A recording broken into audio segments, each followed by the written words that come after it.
আসসালামু আলাইকুম। স্ক্রিনে বাংলার দুই বীরুত্তমের ছবি দেখতেছেন না?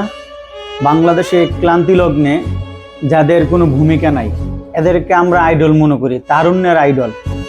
এদেরকে আসলে এখন নাম দেওয়া উচিত কি জানেন? খন্দকার মাশরাফি বিন মুশতাক, খন্দকার সাকিব বিন মুশতাক। ঠিক আছে, খন্দকার মুশতাক যেরকম বাংলাদেশের সাথে বেইমানি করছে, স্বাধীনতার সাথে বেইমানি করছে, মানুষের সাথে বেইমানি করছে, এরা হলে এখন এদের লিস্টে পড়ে গেছে। আমরা আপনারা যারা ক্রিকেটকে ভালোবাসে এদেরকে আইডল মনে করতেন, এখন এদেরকে কি বলবেন? প্রকৃত রাজাকার হইল এরা। ঠিক আছে, বিশেষ করে প্রবাসীদের উদ্দেশ্যে একটা কথাই বলবো, প্রবাসী ভাইদের উদ্দেশ্যে একটা কথাই বলবো। গত পরশুদিন সাকিব বলছে প্রবাসীরা কি করছে দেশের জন্য, প্রবাসীরা কি করছে দেশের জন্য। আপনারা ভালো করেই জানেন এদেরকে এখন কি করা উচিত। আপনারা মানে যার যার জায়গা থেকে প্রবাসী ভাইয়েরা যার যার জায়গা থেকে এদেরকে বয়কট করুন। আসলে বয়কট করেও কোনো লাভ নাই। এই যে আমার এখন স্ক্রিনে একটা ছবি দেখতেছেন না, নড়াইল এক্সপ্রেসের জায়গায় ... এক্সপ্রেস লেখা আছে, যে দেখতেছেন না? এরা হচ্ছে কি জানেন, এরা হইলো মানে আসলে এখন বুঝে যাইতেছে আসলে প্রকৃত দেশপ্রেমিককে আর প্রকৃত দালালকে।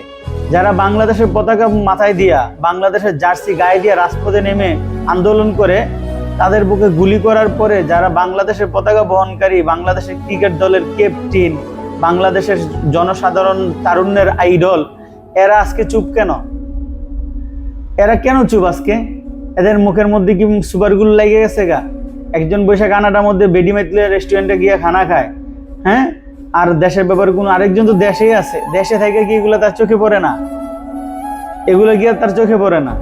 অবশ্য তারা তো আসলে সরকার দলীয় লোক, তো কিছু বললে তো আর এমপি গিরি থাকবে না, পদ থাকবে না। আরে ভাই, আপনার বিবেককে আপনি জিজ্ঞাসা করেন, আপনি যেটা করতেছেন সেটা ঠিক কিনা। বিবেকের কারণে তো আসলে এগুলা মানে এই পথ থেকে সরে আসা উচিত ছিল। ইউরোপ আমেরিকাতে দেখেন না, প্রধানমন্ত্রীরা যদি তার মাধ্যমে কোনো ভুল হয়, সে নিজে থেকে পদত্যাগ করে, সে নিজে থেকে রিজাইন দিয়ে চলে আসে।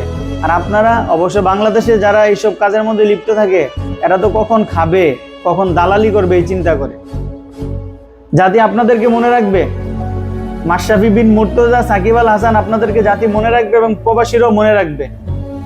যেই সব মানুষ আপনাদেরকে আইডল মনে করতো, আজকে তারা আপনাদেরকে থুতু দেয়, তারা আপনাদেরকে থুতু দেয়।